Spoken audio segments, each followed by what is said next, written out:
I love space. It was one of my first motivators to go into this business. I like being able to transform space. From a very young age, knew I wanted to be in control of how my life panned out. Of course, things from Italy, we have some German products, we have some American products. And then of course we have a few, now we're beginning to partner with a few people locally. So Stevens is the CEO of Italian Kitchens. I have run this company for 9 years going into 10. I love space. It was one of my first motivators to go into this business. So space excites me. I like being able to transform space. So it's a job that I'm very passionate about and that I enjoy immensely. I also I have a few other hobbies and interests like art. I'm a great lover of art and antiques. I collect. I've been collecting for many years, and I enjoy it when we are able to deliver a project, and I like looking at the face on the look on our clients' faces. I was born in Kenya. I was born in Nairobi, but I lost my father at a very young age in a road accident. So a lot of my childhood was spent in the village, because now we had to retreat back to the village where my dad had built his family a home. So a lot of my influences come from there still to date. I love the fresh air of the farm and the village. Even if you look at my tastes, I like my favorite kitchens, farmhouse kitchens. Then fast forward and through primary into high school, I ended up in Catholic University where I studied economics, and then finished. Went into market research for a short stint, after which I ventured into the business. I did think that I would become an entrepreneur. When I was in Catholic University, I joined an organization called ISEC, which really opened my eyes because they would have seminars and workshops and conferences where I would be exposed to former alumni then who were already in entrepreneurship, and that really sort of opened my eyes to the possibilities with respect to entrepreneurship. From a very young age, knew I wanted to be in control of how my life panned out.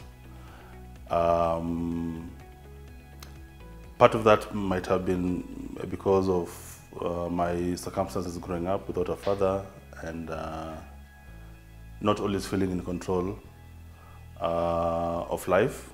I watched my mom and how she struggled to raise us, 6 children by herself.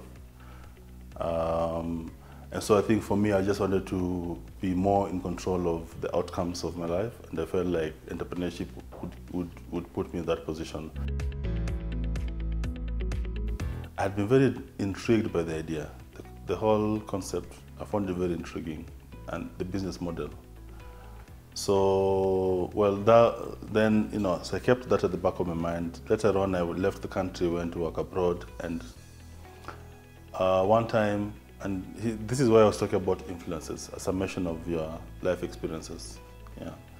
One time I'm walking in the mall and I ran into a company that was doing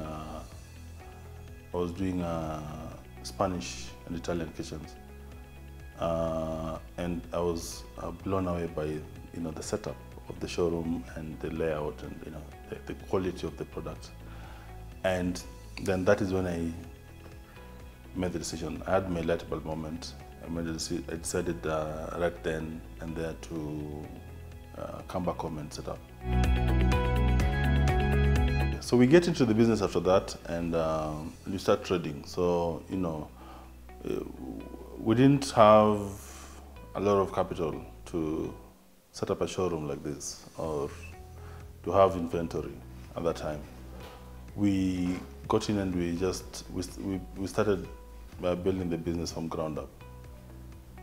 So we had an office, sales office, did our first few transactions, plowed back the money into the business. You know how financing is in this part of the world. You have to have a track record. Our strategy was, if we make some money, we plow part of our reserves back into the business, and we built the business literally brick by brick, one project at a time. In 2014, we went away, me and two people that I worked with then, and we did our first strategic plan.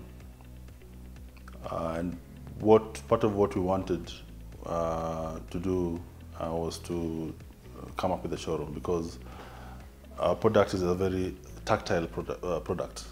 People have to see it and to experience it, and to feel it before they make the purchase. So we set out a roadmap for growth and expansion of the company, and then that went back, and within 2017 we opened our first showroom, which is now the showroom.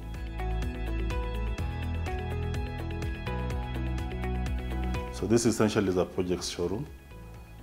Kitchens are essentially projects.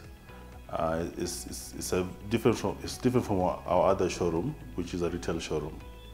So when people come in here, the service we offer is end to end. So they come in, they give you the brief, they select what they want. You start with doing the back end work, which is going to site, you get the dimensions. You do the designs.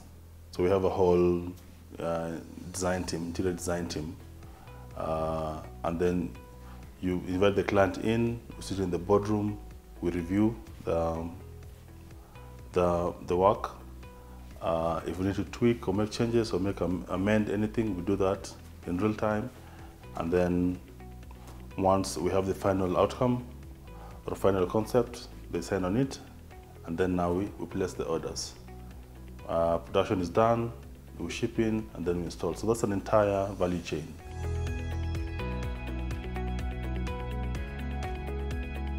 How did we raise our seed capital? Every business has a story, and ours is, I think, the funniest. When I was working here before I left the country for Europe, I had, you know how with your first job you buy a few things, household items, fridge, whatnot, all those things, and so with my salary I'd invested in a few items here and there, just household stuff. And then when I went away, I maintained the house. So I had my sister living in the house, and I was away working, pay the rent, and every month, and send a little extra for utilities and whatnot. So when I came back, because now I've come back, I'm geared to go. I have a dealership from my principals from Europe. What I did to get my first seed capital is I gathered all my household items, I sold them, and that's how I got my first, I think, about 40,000 bob to get started. So after that, I started by selling kitchens from catalogs, knocking on door to door. I would go to the estates, the upmarket estates, look at the sites that were available, that were active, ongoing, knock on the gates and sell. And then after that, now I started, so we started plowing back a little later down the road, I started sort of doing activities that were a bit more strategic. I would go to radio and hold conversations regarding design and spaces with the radio hosts, and through that we'd market ourselves, and we got a few deals from there. Down the road, around the time that we were doing our first showroom, which is this one, we got someone to inject some capital into the business. So we did a valuation at that time, and we offloaded some equity, and we got some money, which is part of what we used to put together the showroom. The culmination of that has been us going into opening our first retail store, which is in Sarit Center in the mall. So what we have been able to come up with is a boutique store that offers high quality finishes across the entire house. So we have everything from tiles to bathrooms to kitchens, of course, and wardrobes to ceramics. So basically, if we get a shell of a house today handed to us by the main contractor, then we can put everything into the house. So our name, sometimes because it's a descriptive name, sometimes people imagine that we only source from Italy. But now, because of the broad range of products that we have really also broadened or cast our net wide in terms of our source markets. So we have, of course, things from Italy. We have some German products. We have some American products. And then, of course, we have a few, now we're beginning to partner with a few people locally. So like, right now we're in a partnership with a very good, solid furniture producer locally, which is in Mombasa Road. And we are also right now just sort of, especially for the retail arm of the business, we are sort of right now just opening our doors, to partnerships with different people locally. We are, there's some products where we get from local suppliers, and then we sort of resell on their behalf. Because of where we are now, and also just the direction that the business is taking into the future, what we are betting heavily on retail. Because one of the things that we've learned now is that people like convenience. And so we want to offer that convenience by bringing this product and service as close as possible to each one of our clients. So what does that mean? That means opening up branches, retail branches, in as many strategic locations as we can. I can see you.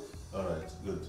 So yeah, I can put my video temporarily, but we are in a very tricky place. That's why I'm speaking. Over the next 3 to 5 years, we want to open about 5 retail stores, maybe perhaps one more in Nairobi. We want to go to Mombasa. We want to go to Kisumu. We want to go to 1 or 2 other strategic towns within Kenya, and then we want to go outside. We want to go to the region. So we're looking at Uganda, and we're looking at Tanzania, Dar es Salaam. We're looking at a few other countries within the region. And so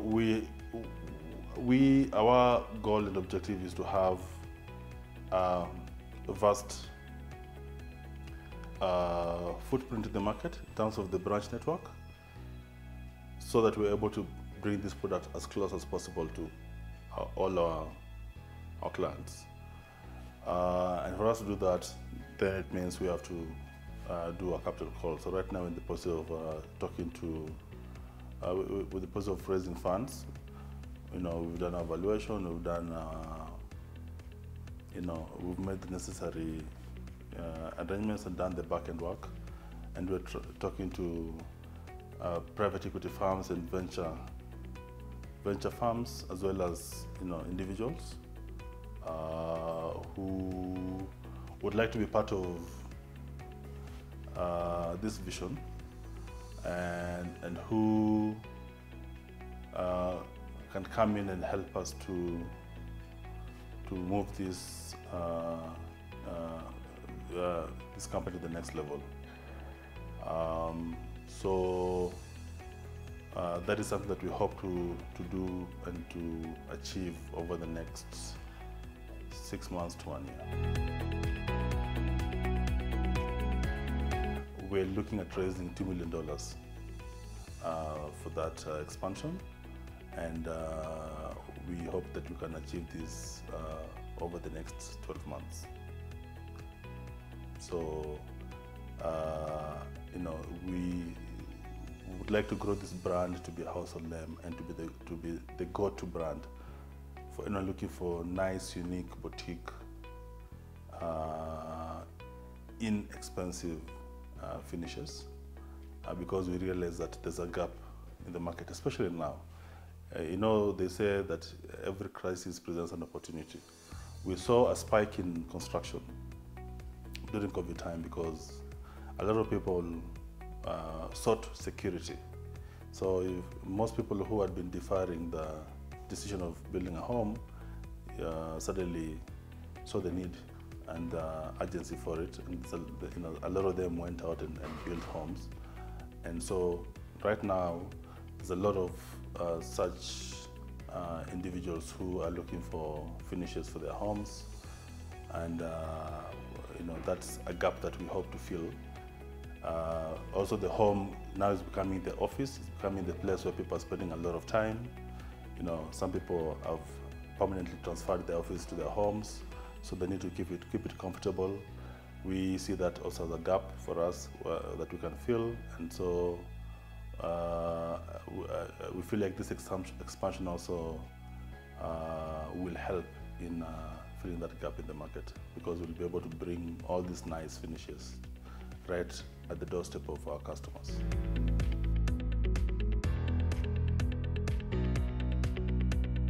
Look, the journey of entrepreneurship is not easy, but as someone said, a true leader should have the power to begin, the eloquence to communicate, and the patience to execute. And that's been my mantra. I walk into the office every morning, every day, and the minute I walk in, everyone wants and expects an answer and a solution from me.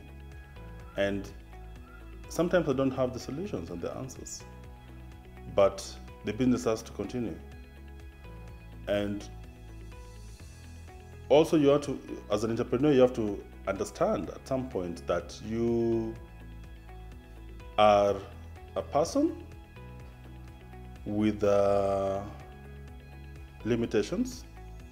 You can do so much, but there's so much you cannot do, and you are unable, when you're unable to do something or you're unable to offer a solution, sleep on it. Wake up the next morning and take a fresh look at it. What gives me joy in my personal life and in business? I always like to think about what is it that centers me as a person. And this is a question that I ask people when I meet them oftentimes. What centers you as a person? You have to think about that as a business person, because it can get crazy.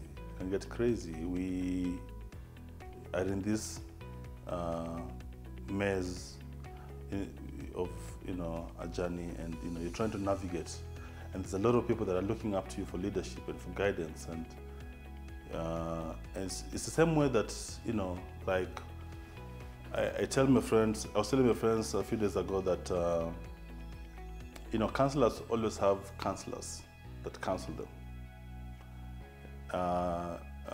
You know, because it's important for their frame of mind. And so also entrepreneurs need to just have something that centers them, something that is, you know, takes you back to your North Pole. And for me, the things that I go to, I'm a lover of art, so I immerse myself in art. You know, both my collections and, you know, just, you know, if I go to a gallery and I spend an afternoon, Sunday or Saturday afternoon in a gallery, I feel very centered. But the other thing that I do is meditation. So every morning for 1 hour I meditate. So I wake up in the morning, I meditate. I'm trying to get into the gym now, more for fitness, but hopefully also it's something that, you know, adds to my mental well-being. So I think that is something that is very important for any entrepreneur, because then if you don't take care of yourself and your mental well-being, then it's very difficult for you to take care of all the people that look up to you for leadership. In terms of the business, usually I'm very happy when you know, we are able to execute and deliver a project. It gives me a tremendous amount of joy just for a client to say thank you. For us to have gone through that journey with them, especially if it's a project of, you know, solving whatever problem, because problems will always be there. Sometimes minor, sometimes more than minor. You have to develop an aptitude for problem solving in this job and in leadership, I feel, in general. When we're able to deliver a successful project in the end and the client is happy, then that gives me a lot of joy. Beyond that is just, you know, being able to work with a fantastic group of people. You know, one of the things that I prayed about when I started this company was for it to be a vessel which God would use to impact other people. And impact comes in different ways. Sometimes it's just in being able to pay salaries, because when you pay someone a salary, you know, you never know what sort of multiply effect it has. You know, they're able to take care of their families and their households. And, you know, that for me is the company or God blessing someone through the company. So if the company is able to do those, you know, things that maybe sometimes entrepreneurs take for granted, then for me, that gives me a lot of joy.